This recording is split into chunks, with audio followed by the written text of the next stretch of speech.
Kita masuk di segmen Sapa Dunia untuk informasi mancanegara. Informasi pertama saudara, petugas kesehatan dievakuasi dari sebuah rumah sakit di daerah Jabalia yang hancur parah di jalur Gaza Utara setelah pengepungan selama 2 minggu oleh militer Israel. Minggu lalu, otoritas Israel mengeluarkan perintah evakuasi untuk sebagian besar wilayah Gaza Utara menjelang serangan terhadap Hamas. Militer Israel memerintahkan evakuasi rumah sakit dan mengancam akan menghancurkan rumah sakit dan membunuh mereka jika tidak mengikuti perintah.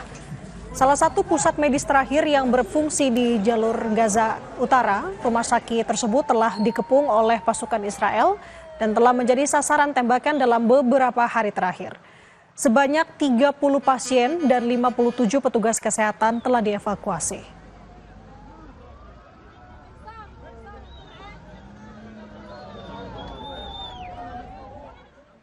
Saudara, jumlah korban tewas Palestina di Gaza telah meningkat menjadi 54.381 sejak pecahnya konflik antara Hamas dan Israel pada 7 Oktober 2023.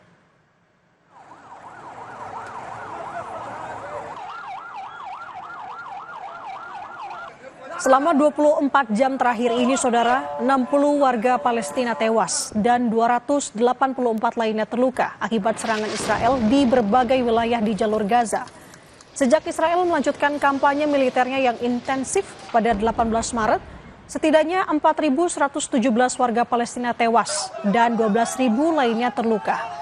Alur Gaza menderita kondisi kemanusiaan yang mengerikan, saudara, di tengah memburuknya kondisi keamanan dan operasi militer yang sedang berlangsung yang menghambat upaya bantuan dan akses bagi penduduk yang terkena dampak.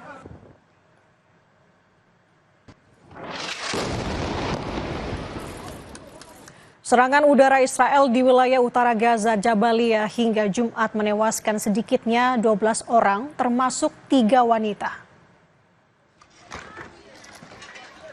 Satu serangan terhadap sebuah rumah menewaskan 6 anggota keluarga yang sama, sementara serangan lainnya menghantam orang-orang di jalan. Lebih dari 54.000 warga Palestina telah terbunuh, saudara, sejak Israel melancarkan serangan mematikan di Gaza. Perang telah menghancurkan sebagian besar wilayah Gaza, menyebabkan sekitar 90% penduduk mengungsi, dengan ratusan ribu orang tinggal di tenda pengungsian dan bangunan yang hancur karena bom.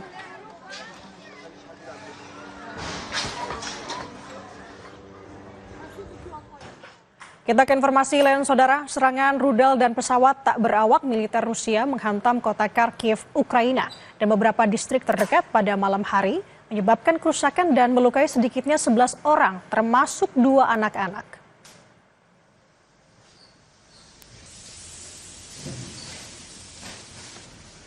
Layanan darurat negara Ukraina melaporkan bahwa penembakan tersebut memicu kebakaran besar di sebuah perusahaan transportasi kota. Kebakaran meluas ke kendaraan perusahaan dan bangunan perumahan di sekitarnya. Akibat kombinasi serangan rudal dan pesawat tak berawak, wilayah tersebut mengalami kerusakan parah.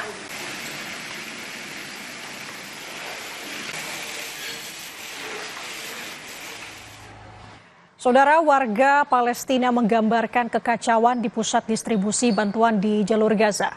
Pusat bantuan itu dikelola oleh Yayasan Kemanusiaan Gaza yang didukung oleh Israel dan Amerika Serikat.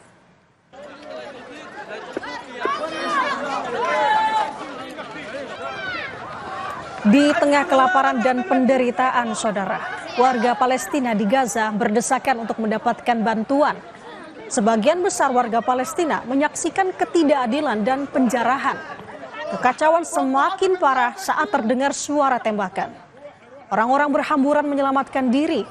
Setelah hampir 3 bulan blokade Israel, pusat bantuan didirikan oleh Yayasan Kemanusiaan Gaza yang didukung Israel dan Amerika Serikat.